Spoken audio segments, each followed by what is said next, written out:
vlezër dhe motra, Ibrahimi a.s. një thirrës i madh në Islam, emigroi prej vendit të tij në vende të ndryshme të botës, derisa Zoti i gjithësisë e urdhëron Ibrahimin a.s. që ta merrte një pjesë të familjes së tij nga Shami ta çonte në Mekën e sotme, e cila aso kohë ishte një lugin në shkret, ku në të nuk ishte bimësie as gjallësa, e aty e vendosi Ibrahimi a.s.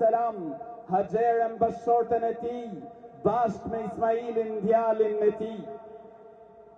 E vazhdon rrjedha e historisë. Zoti i gjithësisë bori që aty të dilte uji i Zemzemit, e aty më pas të vinin fise, e të vendoseshin pranë Haxherës dhe Ismailit, e të rritej Ismaili a.s.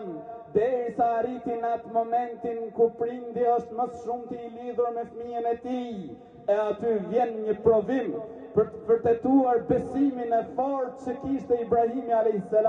tek Zoti i gjithësisë. E urdhëron Allahu i lartësuar që djalin e tij Ismailin ta bonte kurban. Vjen Ibrahimi a.s.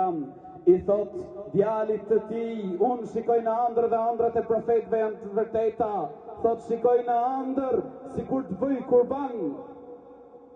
Çfarë mendimi ke? Mësues i tej, mësues për të marrë shembull. Çdo prind duhet ta marrë shembull Ibrahimin a.s. Por shikoje përgjigjen e djalit të tij. Jo, thot po pse, po si. Por tha, ja ebeti fa'al ma tu'mar. O babai, bëj atë gjë që urdhërohesh. E kur bëhet gati ta bëj kurban djalin e tij, Zoti i gjithësisë nuk ka nevojë për mishin apo gjakun, por ka nevojë për devotshmërinë, ta vërtetojmë sa sakrifikojmë për Zotin e gjithësisë. E aty Allahu i lartësuar i sjell si dhuratë një kurban të madh. Kurban i madh për të zëvendësuar një njeri të madh, i cili e kaloi me sukses provimin. Kurban i madh, sepse kurbani bëhet vetëm për Allahun e lartësuar, e vazhdon të ndiqet si traditë, brez pas brezi, si një adhurim i madh për Zotin e gjithësisë.